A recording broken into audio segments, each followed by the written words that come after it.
right. Maybe up a little bit closer. Here we go.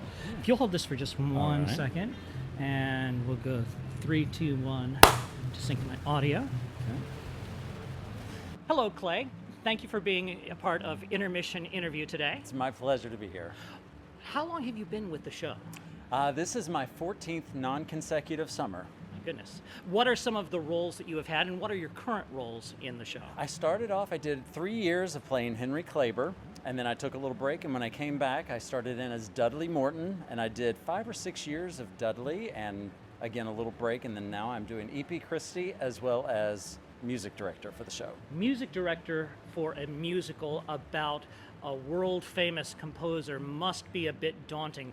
What sort of perspective do you bring to the music of Stephen Foster? What sort of spin would you like to put on the show? Well, my training in the past has been music, classically oriented, so therefore the Stephen Foster music lends itself so beautifully to legit singing or the more classical style of singing. So I enjoy bringing that to the score and to directing the choir as well as the soloist.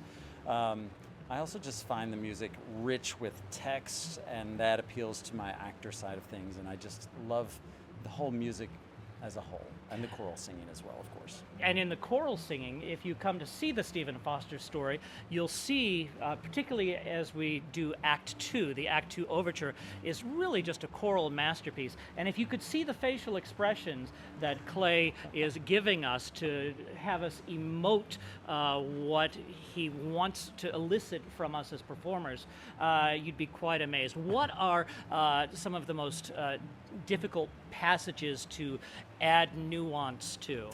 Well, I think the text, as we said earlier, is so rich with meaning that it's a matter of like really digging into the words and like finding how to make those phrases musical rather than just note by note, just non-phrasical, I guess would be the word. Sure.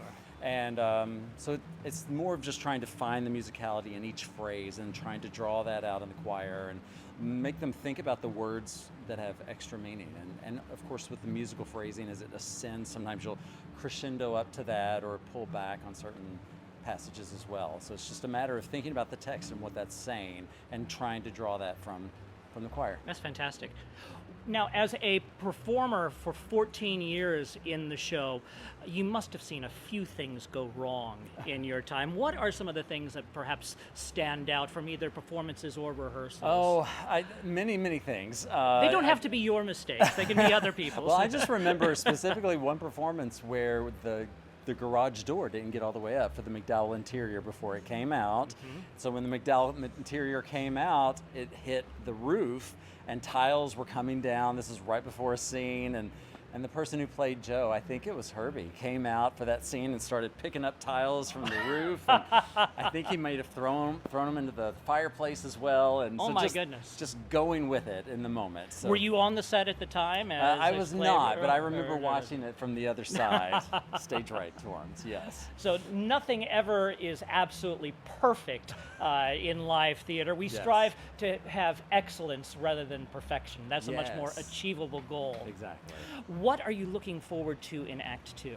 I always love the Act 2 overture. I call it the crown jewel of the show just because it's so rich and beautiful. I also am having a great time with the Shanghai chicken in the tavern scene. I'm newly added to the singing club this year, so that is new for me.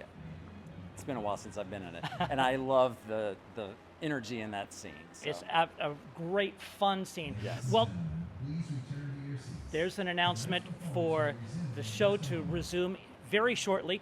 Thank you for spending part of your intermission here at opening night for the Stephen Foster story with us. If you would like to get tickets to see the Stephen Foster story, please visit StephenFoster.com, and we'll hope to see you in Bardstown soon.